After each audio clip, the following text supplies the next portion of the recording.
Let's talk about the black dog. Now, many of you have heard that phrase before, so you understand what it means. But if you haven't, black dog is simply a way some people describe depression. So, let's talk about the black dog and how you can bring him under control. Whether you're struggling yourself or supporting someone who is, it's important to remember that you're not on your own. I'm Nick and I live with the black dog, and this video is about how, little by little, I stopped fearing him and also how I managed to teach him a few new tricks. Now, the black dog, he follows you around, and some days he's happy to lie quietly at your feet, and other days he's snapping at your heels. And it's fair to say he's an unpredictable chap and can make even the simplest of tasks seem really, really challenging. I guess for me, when he showed up, everything just seemed to slow right down, like I was walking through wet concrete. The colour drained from my life, and I just felt empty. Now, he never needed a reason. He'd just pop up out of nowhere, completely uninvited.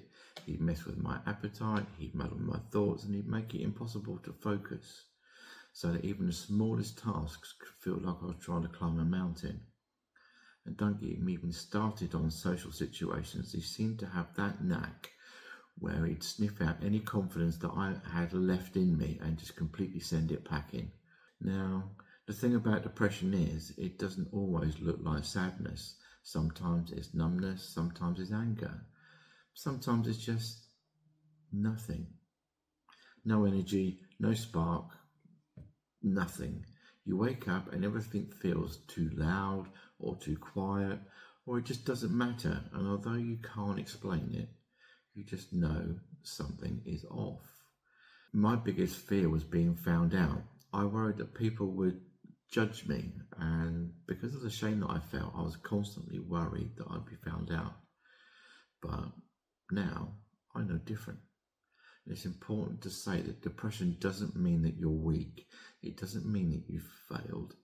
It simply means you're dealing with something, and with the right tools, it can be managed.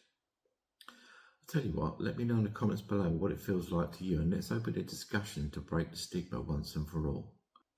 One of the first things that I found helped me was to name him. So try this. Try saying, I have depression, rather than I'm depressed. I know it's a small shift, but it's a really important one. And remember, you're not the dog. He's just walking beside you. And that space between you and him, it gives you that room to breathe and to be able to push back. And remember, the black dog affects millions of people, so you're most definitely not alone. Research in the UK has shown that around 1 in 8 men suffer from mental health problems such as depression or anxiety at any one time. So really, I can't emphasise enough, you're not alone. And it's important to state that managing depression isn't about making grand plans. It's about small things done consistently in order to build a routine. And for some, medication might help, others might need a different kind of support. But what really made a difference for me was learning to be honest and open with the people that I loved, and that was a complete game changer. And little by little, I stopped being scared of the black dog, and in fact, I managed to teach him a few tricks of my own. I learned that the more stressed and worn out you are, the louder he barks, so I learned how to calm my mind. Now, it's clinically proven that regular exercise can be as effective in treating mild to moderate depression as medication can. And I found that it certainly helped me much, much more than I expected it to. And I don't mean hitting the gym every day or running a marathon. Simply going for a 30-minute walk can help clear the fog from your mind. And even now, if I'm having a bad day, I'll go for a walk or I'll go for a run, and I find that it really helps me to clear my head. I found that writing things down helped me too, so I started keeping a journal to track how I was feeling or what I felt grateful for. I found it to be a huge, huge benefit. Now, I'm not talking about writing a novel, just a quick brain dump each evening before I went to bed. That was all it took, and it really helped me to clear my mind and help me to sleep. Now, I know it sounds simple, but it helped to give me a sense of perspective. And the main thing I want to say is this: no matter how bad it gets, if we take the right steps and talk to the right people, black dog days do pass. And I won't pretend that I'm glad that he came into my life, but I've learned a lot because of him. He forced me to take a long, hard look at what really mattered to me, and instead of running away, I learned to face things head on.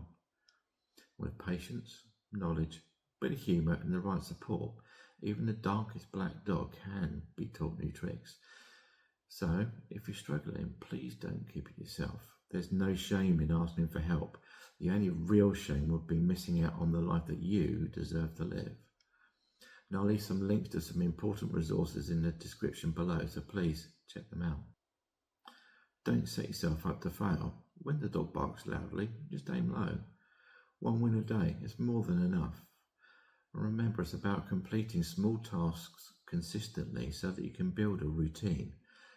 And you don't have to do all of this alone either. Start by talking to someone. Speak to your doctor, a friend, a helpline. You don't need to find the perfect words. Just let someone know that you're not okay.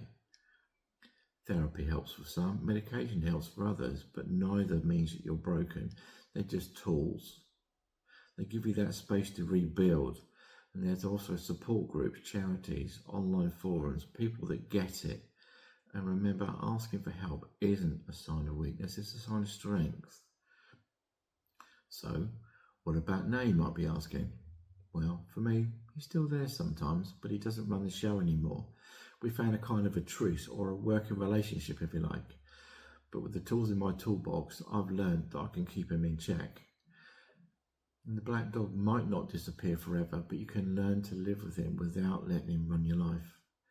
You'll get to know your own patterns, what helps, what makes it worse. And over time, you'll build your own toolkit, your own way of handling him. And sure, there's going to be bad days, but there will also be better ones. Moments of calm, laughter, and a sense of yourself returning. And you don't need to feel better to start. You just need to begin slowly, today, then tomorrow, then the next day. And remember, you're not the black dog. You're the person holding the lead, and you're doing much, much better than you think. If you found this video helpful, why not give it a thumbs up, or share it with someone you feel might need the help and support, and let me know in the comments what you find works for you. Until next time, take care, and remember, together we're unbeatable.